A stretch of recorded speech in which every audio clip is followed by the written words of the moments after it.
Yom Kippur, when the women went to Yom Kippur on the fast day, the Muslim neighbors babysat the children, the most precious objects they gave to them to protect. How could that be if they're our enemies, mortal enemies? Because they're not. It's not a religious conflict. That's a Zionist ploy of accusing everybody of being anti-Semitic. You want peace? You want to have a conference here of peace? Step back and look and read the facts. Not the facts that's been misconstrued by the Zionist propaganda. The facts that are realities. The facts on the ground. How we've been living for hundreds of years in Yemen, in Morocco, in Tunisia, in Palestine, in Egypt. What Arab land have not Jewish people been living together with Muslims without any human rights groups? Tell me what land the Jews did not live in harmony with the Muslims. In Iran, we have over 25,000 Jews there, thank God. Why? Because this is not a religious conflict. It's purely because of a political movement, a relatively new movement, which is antithetical, contradictory to the Jewish religion of thousands of years. Judaism is spirituality, a religion of compassion to emulate God. Zionism must be created 100 years ago by atheists, people who have abhorred religion, who wanted to transform Judaism from religion to nationality, to a purely materialistic base, godless in its essence.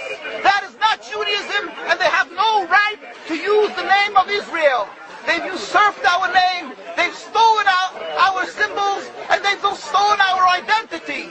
And they are causing death and destruction, year in and year out. For over 50 years, death and bloodshed has not stopped because of a pure ideological belief called Zionism. They sacrifice on their idol bodies, human beings, hearts, souls. They rent, they destructed houses, they destructed people's lives.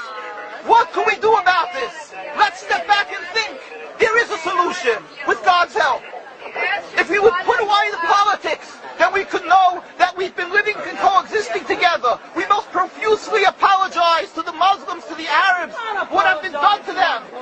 And then we can return, they make restitution for what has been done to them. And then we will be able to live in harmony. Not an Israeli state, but one Palestinian state. One state that we have been living for hundreds of years. There will be peace. And you will see that this 50 years has been a nightmare, a mirage, and nothing to do. Pure fear-mongering, that's what Zionism does. It's panic, going into a theater and yelling, fire, fire, that's what Zionists do. We've been living with the Muslims. We've been living, yes, Ahmadinejad keeps on stating that he does not want to harm the Jews, but the Zionists keep on antagonizing him. Of course you don't, because you have an agenda. You want to further Zionism. You want enemies. You want enemies in order to be able to say you're protecting the Jews. We don't want enemies. We want to live in peace. We have been always living in peace with the Muslims, and we will, with God's help, continue to live with them in peace. We implore the participants in this conference, read, step back, study the history truthfully, and see what the true Jewish voice is of hundreds of thousands of Jews who are still true to their religion, whether they're living in Jerusalem, whether they're living in New York. What do these Jews in Williamsburg section of Brooklyn, hundreds of thousands of Jews who are the most God-fearing in the community, why are they all opposed to the state of Israel? Why is that one Israeli flag in Williamsburg, Brooklyn? These are the most God-fearing religious Jews. Why don't they fly an Israeli flag? They have hospital help. They have Hatzalah, ambulatories, and everything free of charge to help people. The most greatest charitable organizations. Why these compassionate people don't support the state of Israel? Why not? Because they don't like Israel. Why not? Because they're self-hating Jews? Trying to build a Jewish state. Why? Are they fools? Are they fools? The reason is simply because they fear God. And I know why. You don't know why, and I know why. Because they're God-fearing. And God forbid us to have a state. We are in exile by God with decree exile. And we are forbidden to oppress the people. We are forbidden to oppress the Palestinian people and steal their houses. That is what Judaism says. Thou shalt not steal. Thou shalt not kill.